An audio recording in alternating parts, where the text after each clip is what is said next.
दोस्तों, स्वागत है आपका हमारी साइकोलॉजी क्लासेस में। तो आज हम आपको बताने जा रहे हैं कि एग्जाम पेपर के बारे में, जो कि साइकोलॉजी का है। एमए थर्ड सेमेस्टर का पेपर का नाम है सोशल साइकोलॉजी। ठीक है, तो आप देख सकते हैं यहाँ पे जो एग्जाम पेपर है वो 2024 का है, 2024 का।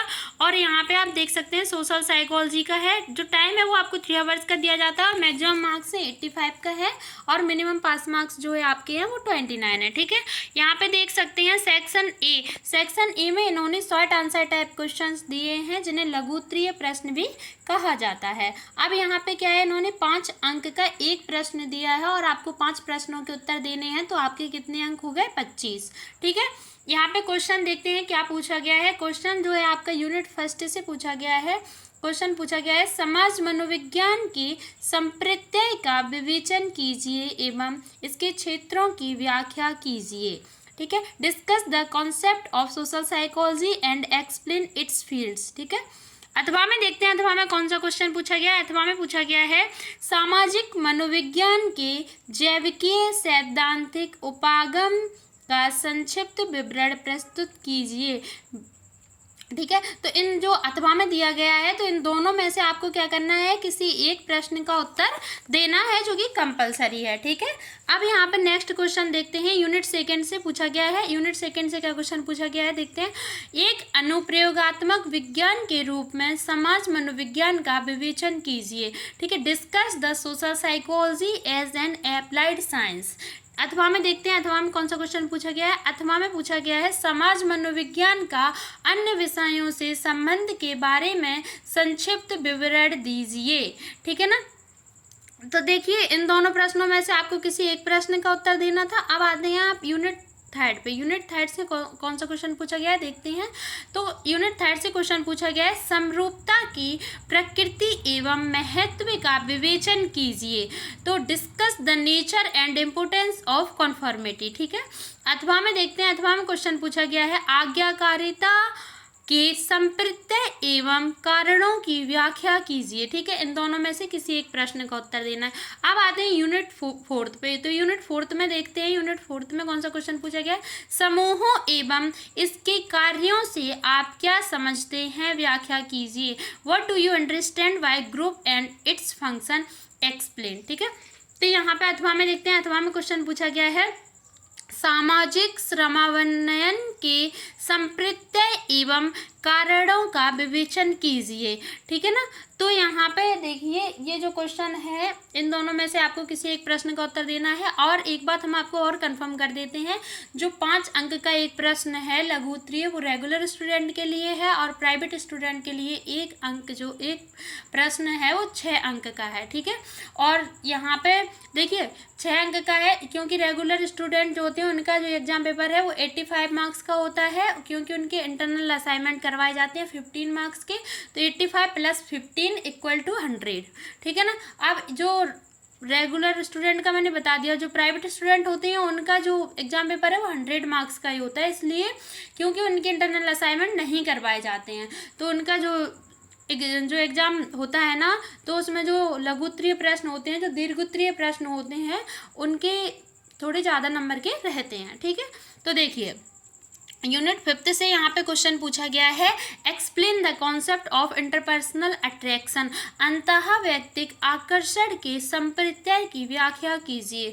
ठीक है, अथवा में पूछा गया है, लोग आक्रामक क्यों होते हैं, विवेचन कीजिए।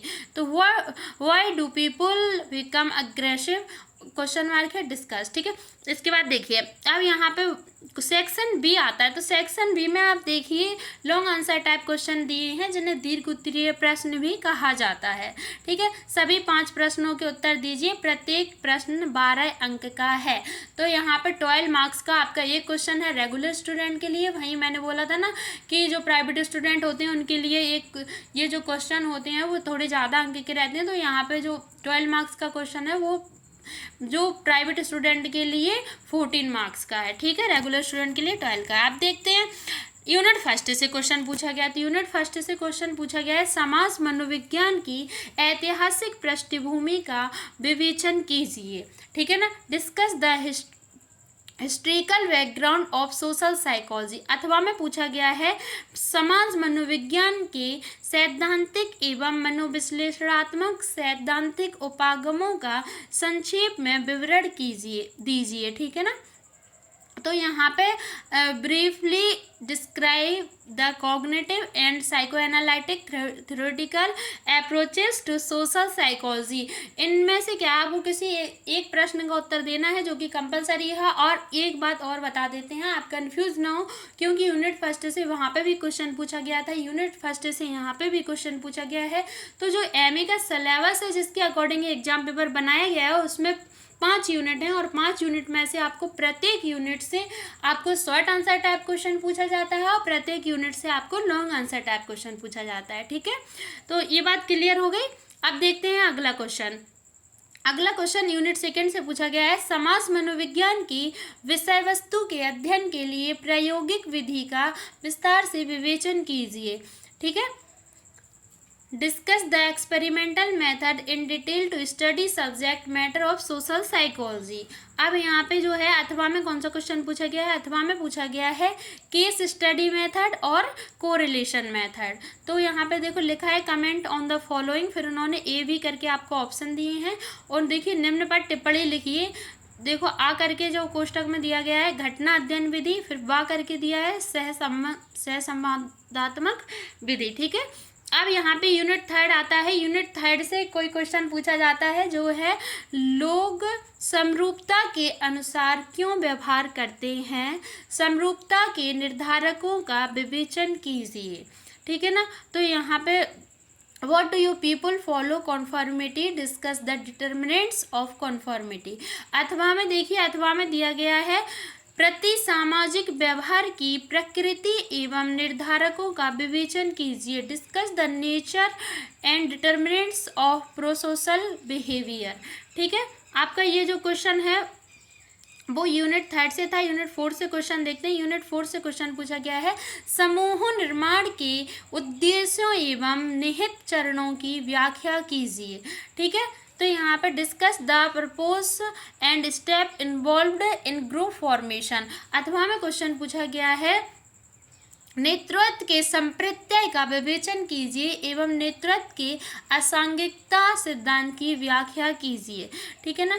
तो देखिए discuss the concept of leadership and explain the contingency theory of leadership. देखिए आप यहाँ पे देख सकते हैं जो क्वेश्चन है वो यूनिट फोर्थ से था, और यहाँ पे जो अगला क्वेश्चन है वो यूनिट फिफ्थ से पूछा गया है। तो यूनिट फिफ्थ से जो क्वेश्चन है वो देख सकते हैं आप, क्या पूछा गया है अंतः व्यक्तिक आकर्षण के व्यक्तिक एवं परिस्थिति जन्य निर्धारकों का विवेचन कीजिए।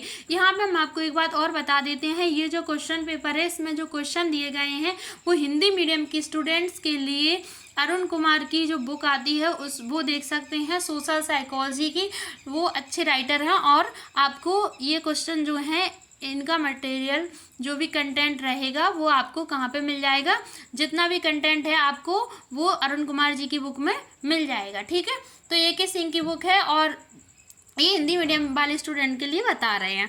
तो अथवा वाला क्वेश्चन देखते हैं। अथवा वाला क्वेश्चन क्या है? अथवा वाला क्वेश्चन है देखिए आक्रामकता के सिद्धांतों का विवेचन कीजिए एवं आक्रामकता के प्रबंधन की युक्तियों को बताइए।